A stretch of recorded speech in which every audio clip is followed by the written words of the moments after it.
Today, I would like to share my thoughts on leadership,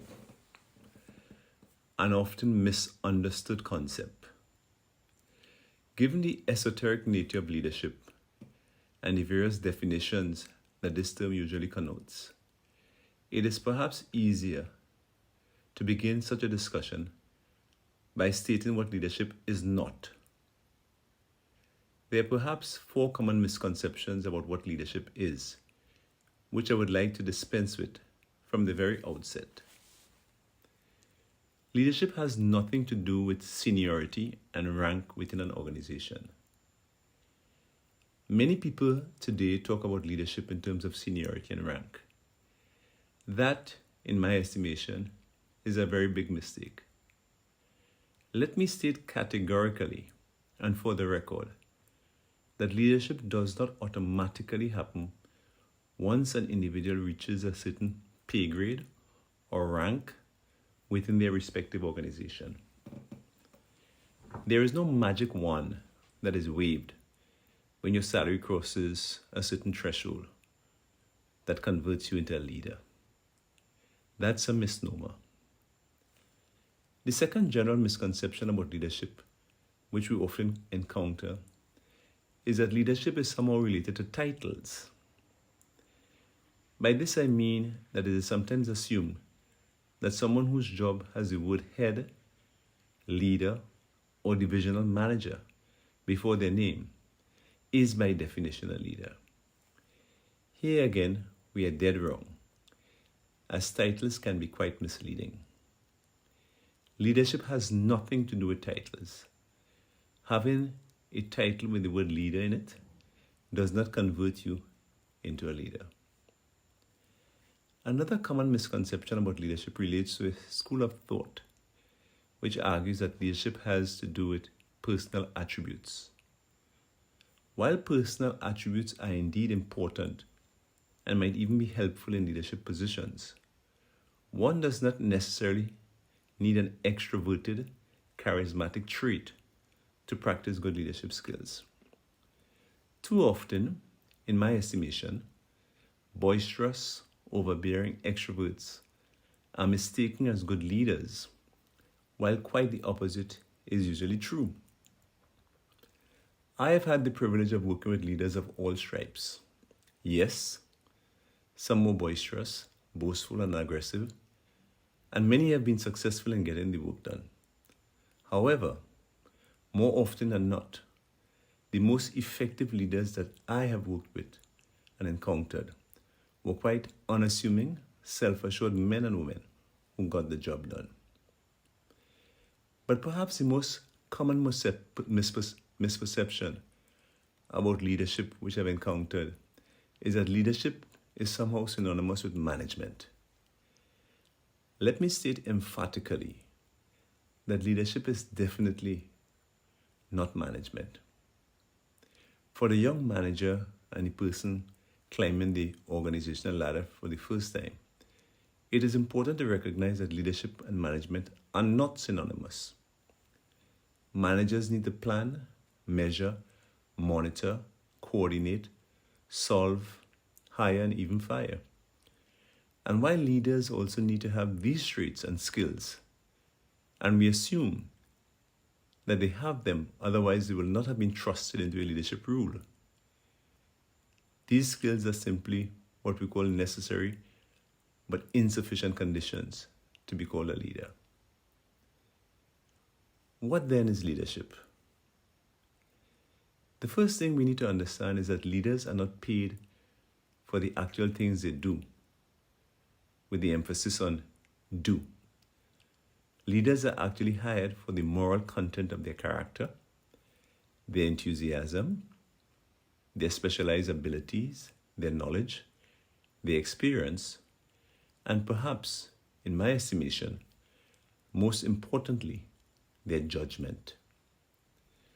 For me, being a leader requires wanting and wanting primarily.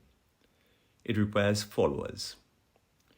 To be called a leader, in my estimation, depends on whether or not men and women will choose voluntarily with the emphasis on voluntarily, to follow you without being whipped or compelled to do so. In business especially, leadership must also be inextricably linked to performance, and therefore, any definition of leadership has to take performance into account. So here we have what I believe is perhaps, for me, certainly, and you may have others, the best and most complete definition of a leader. A leader is someone who others will voluntarily follow and who has the capacity to improve the underlying performance of the company or the entity which he or she is given charge over. Having shared my concept of what leadership is, let me now turn my attention and focus to what leaders actually do. The first and perhaps most important thing that we need to understand about leaders and leadership is that leaders must be able to provide a clear vision for the reason the company is doing what it is doing. The clearer the leader is able to articulate this vision, the more likely his followers would be prepared to voluntarily follow him or her. An unclear and muddled thinker is therefore a non-starter for a leadership position in any organization. The leader, whether in business or in government, carries with him this sense of idealism, a vision of what might be. He must also have a clear idea of the part he is going to play and the result he seeks. The leader must be genuinely sincere in his beliefs about his business and his place in it. And he must have the force of character necessary to inspire others to follow him with confidence. Indeed, the higher up in leadership you go, the broader your vision should become. The second most important role of the leader is that the leader must be a developer of human capital, a mentor and a guide. No matter what point we start from in any discussion on leadership, we inevitably and invariably reach the conclusion that the art of being a leader is ultimately the art of developing people. At its highest peak, therefore, leadership consists in getting people to work for you when they are under no obligation whatsoever to do so. The truly great leaders of our time should not stand and cannot stand alone. A company doesn't need just one influential individual. A leader therefore builds their employees so that they can be as successful as well. Organizations which find themselves floundering when a leader leaves or goes on extended vacation are weak organizations characterized by poor leadership. If you have truly great leadership in any organization, that organization should technically be able to function even when the titular head is away for extended periods of time. In order to do his job effectively, leaders must possess certain qualities. So what are the qualities you would need to have to be an effective leader? The first I have found is that leaders must be able to trust their own judgment. Let me repeat that. Leaders must be able to trust their own judgment. Success will never be attained by a person who does not or cannot trust his own shadow or is constantly second-guessing himself. If that is your persona, you will need to overcome this in order to become an effective leader. If you are a self-doubter and you aspire to leadership, you should begin immediately practicing by taking small decisions until you gain the confidence and boldness where you can take even larger decisions with more significant consequences. That's the first point. The second quality of a leader is that they must exhibit extremely high standards. How do men get out in front and stay there, is the question. Well, they raise the standard by which they judge themselves and by which they are willing to be judged. Leaders raise the bar, both for themselves and for the group which they lead. They develop with energy, their knowledge and skill, so as to reach the standards they have set. True leaders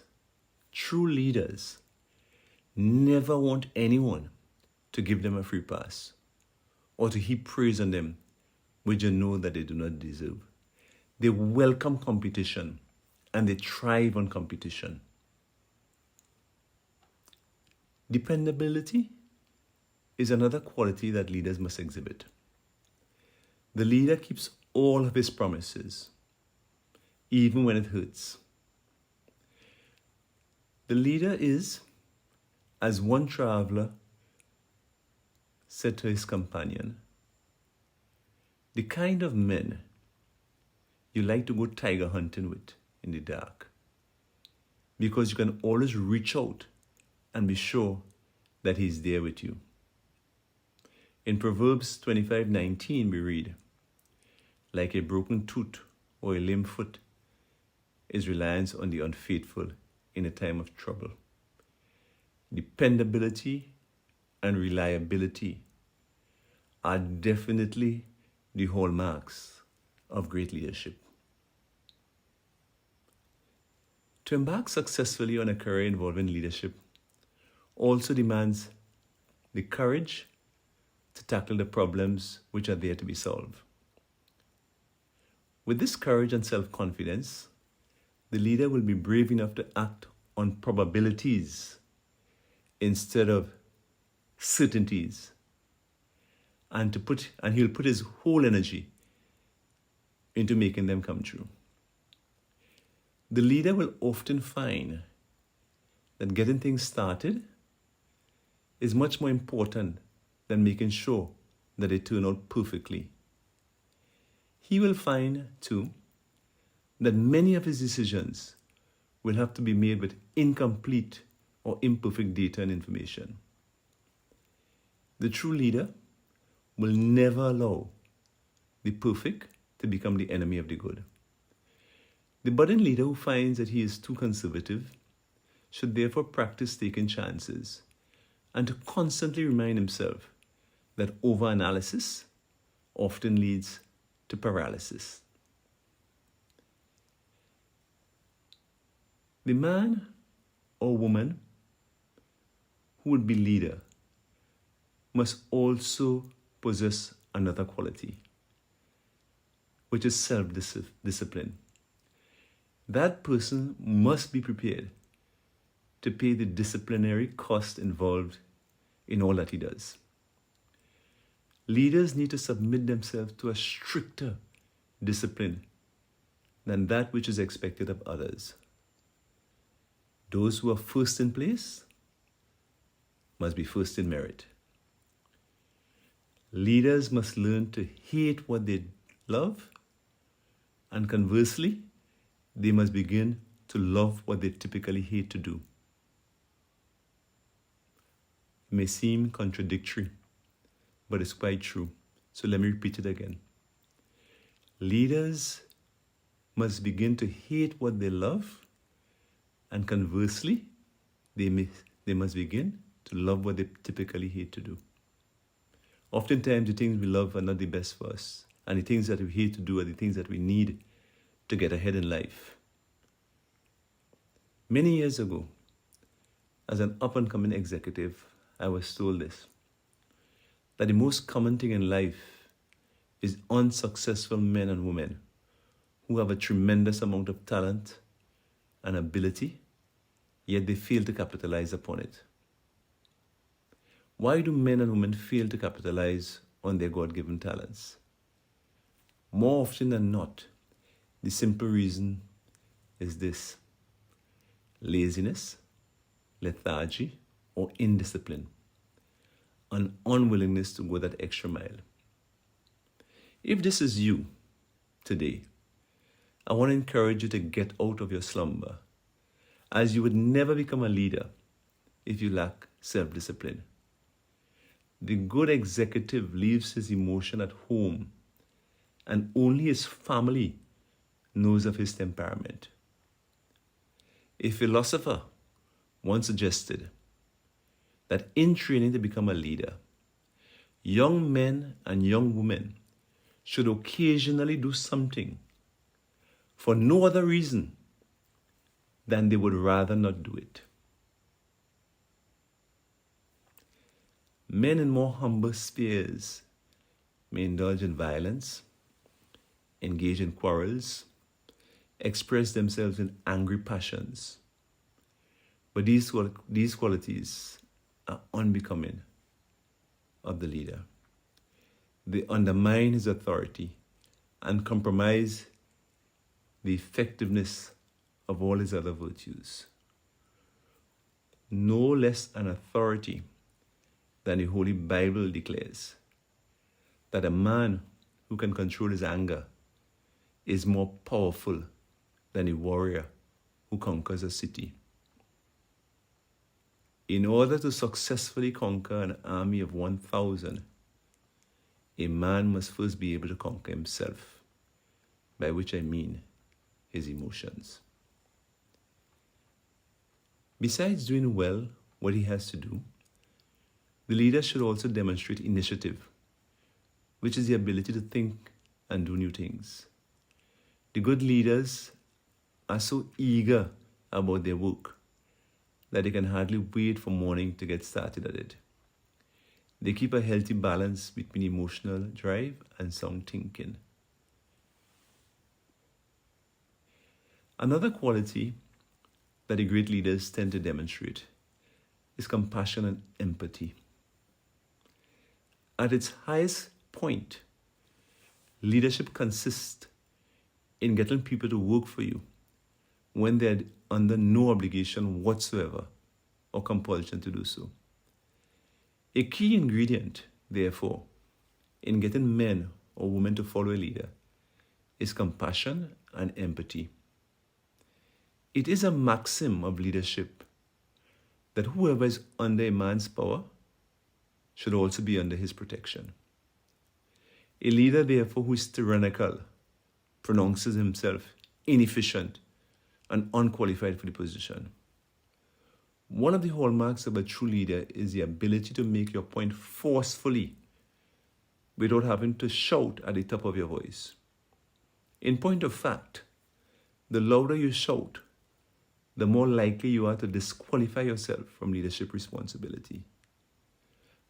Much more successful is the leader who approaches his job in the spirit of being a coach. He will kindly interest, teach, aid, correct, and inspire his subordinates. He will be able to draw out the special talent that every work has inside of them. A good leader also is one who masters the art of timing. Quite often, the difference between a good leader and a poor one may merely be the fact that the poor leader does a thing at the wrong time. Sometimes too early, but often times, and more often than not, too late. Among the most poignant tragedies of history, according to Sidney Hook, the author of a book entitled The Hero in History, and I quote, are those in which men have cried, impossible, too soon, and for want of vision have summoned up energies sufficient to win the day too late.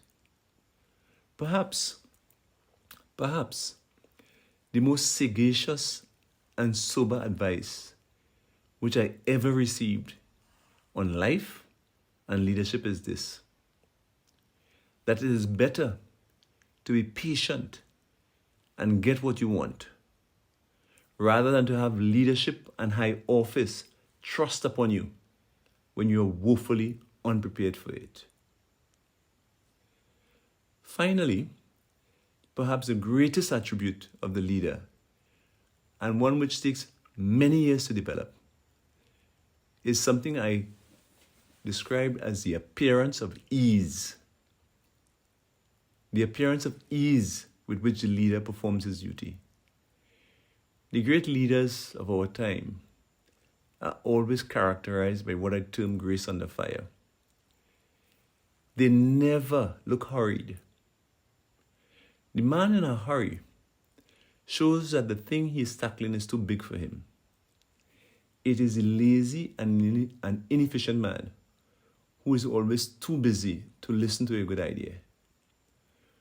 Too many executives today confuse activity for purpose and work. The executive should have part of both active and a contemplative life. He should spend his time thinking and he should spend his time reading. His character can be nothing else but the sum of his habits and his thoughts. In closing, I am reminded of something that Henry Wadsworth Longfellow once said, that the heights by great men achieved and kept was not attained by sudden flight, but they, while their companions slept, were toiling upward in the night. Something to think about. A word to the wise.